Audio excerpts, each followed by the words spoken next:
All right, I was going to do one video. I'm going to do two videos. Okay.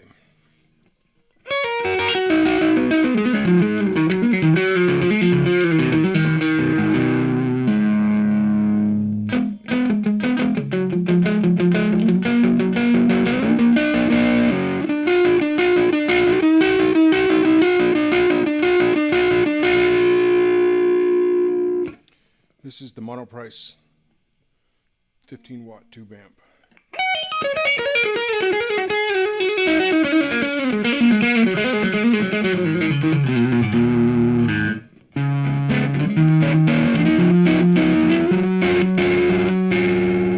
I'm playing a Stag SEL P90-BK.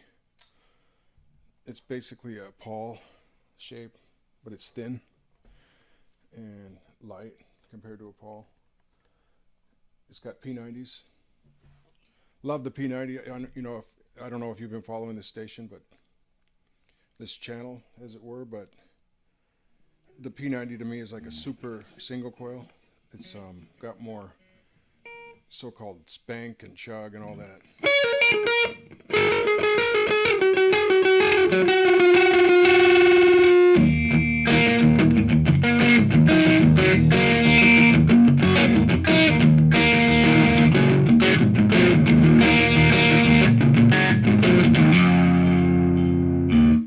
That's coming through on the other end, but yeah, a lot of spank and chug to these P90s. Like I'm saying, to me it's like a super single coil. It actually, I guess it's a fairly primitive design. They were using these in the 40s apparently on old Gibsons.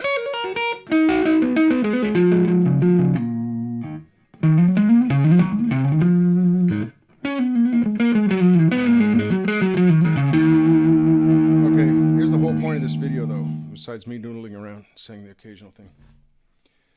The Monoprice 15-watt tube amp has 5 tubes, and I believe it's 3 12AX7s in the preamp section and 2 EL84s in the main amp, and a 12-inch speaker, and it costs $230 at this point in time.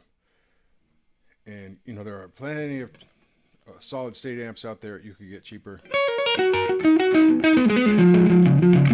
Like I just picked up a 25-watt PV Rage trans tube technology for $129, but it has an 8-inch speaker. So this 15-watt, now, if you were in a band doing gigs, you could even gig in a stadium with this amp, provided you were mic'd into the PA. This amp is not going to hold its own without a PA system. It's not going to hold its own with a drummer and a bass player and all that, a keyboardist, vocalist. But the one thing this amp will definitely do is allow you to make great recordings in your garage or your bedroom.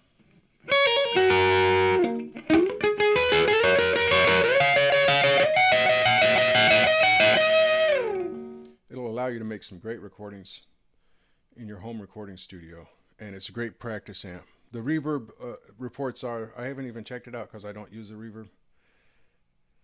The reverb is a little wonky from what I've heard. Let's just check it out really quick. I'll go crank that reverb up and let's see what.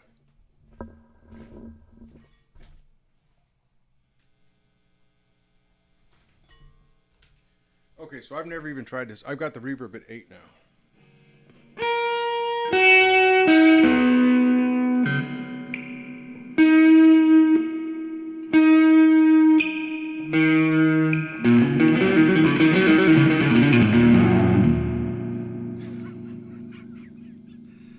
Okay, it sounds like kind of a delay that has lost a lot of the signal. It's sort of like a ghost delay.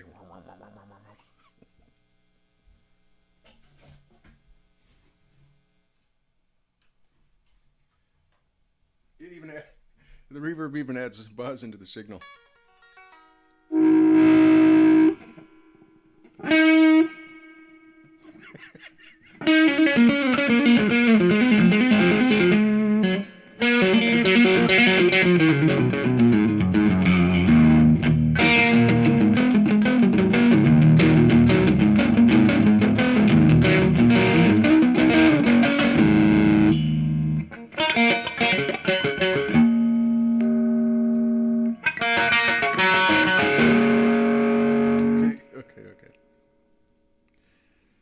I'm gonna go turn the reverb off.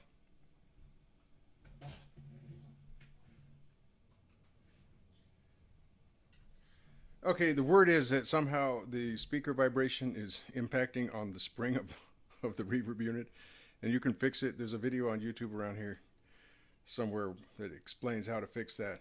But like I said, I don't use the reverb on amps, so I just leave it off all the time.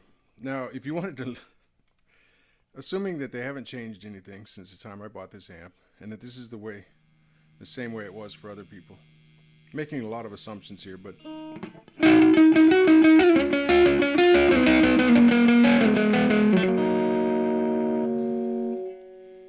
that reverb could actually, as it is, as I was just laughing at it, part of my mind was saying, okay, 95% of the time, you're not going to want this reverb sound. The other 5% of the time, you might. There's actually a utility in that reverb the way it sounds now. It's just my opinion. Okay. The point being,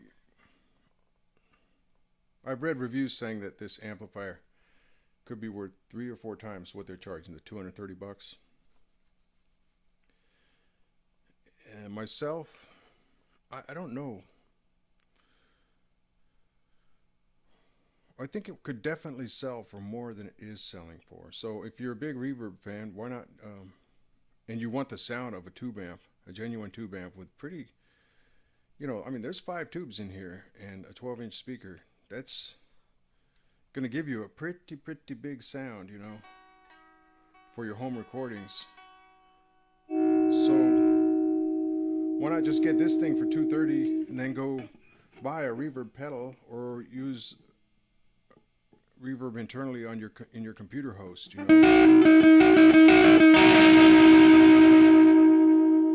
like buy Valhalla Reverb VST plugin.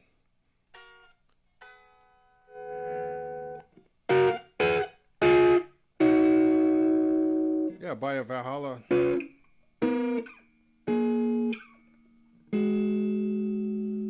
Buy a Valhalla plugin and use that. I don't know. It could be a deal breaker for you. It wasn't for me.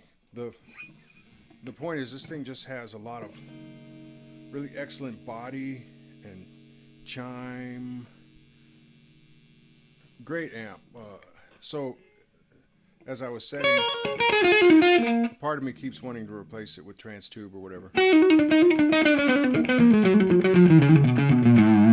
But that's really just my gear acquisition syndrome, my gas talking.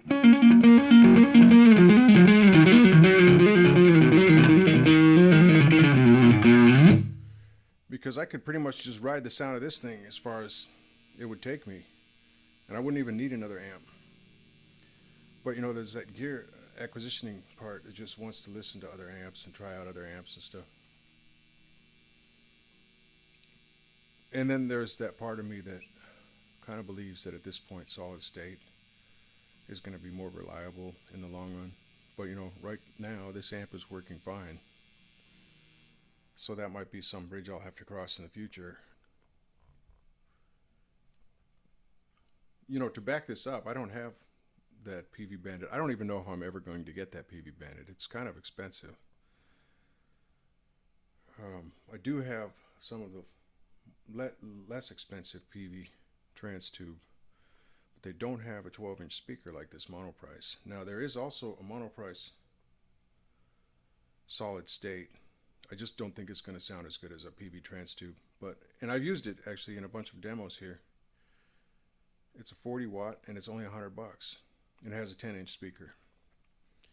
So that there could be a pretty good backup to this. Anyway, I'm meandering around. Maybe not saying much here. But I wanted to kind of give a shout out to this amp.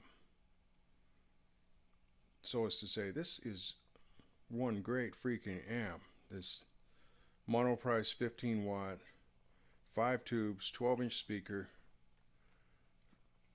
It's one of the greatest deals, particularly if you're looking at tube amps only.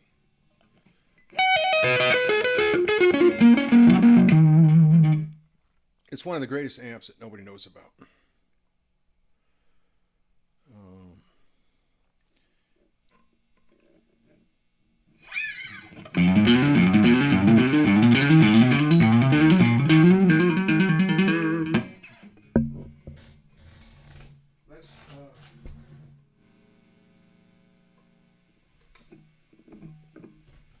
You know, if you've listened to any of my stuff so far in these videos up here, you know I'm a high gain freak, right?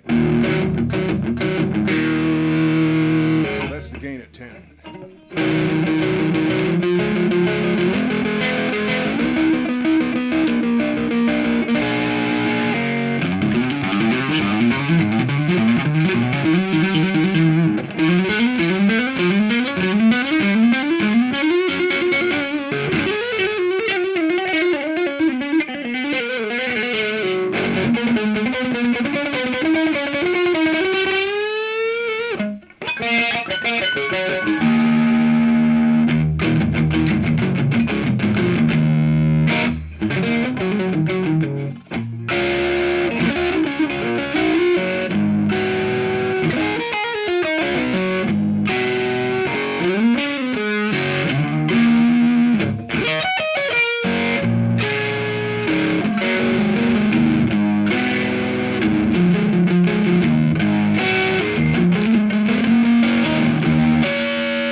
So that's a magnificent amp.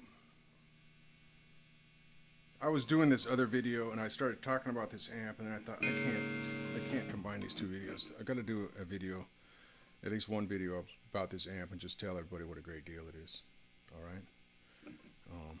You're gonna have to make the decision on the reverb, but if you're looking for value in a tube amp and it's for home recording, maybe small gigs, or you have access to a PA in your gig, this thing's got a pretty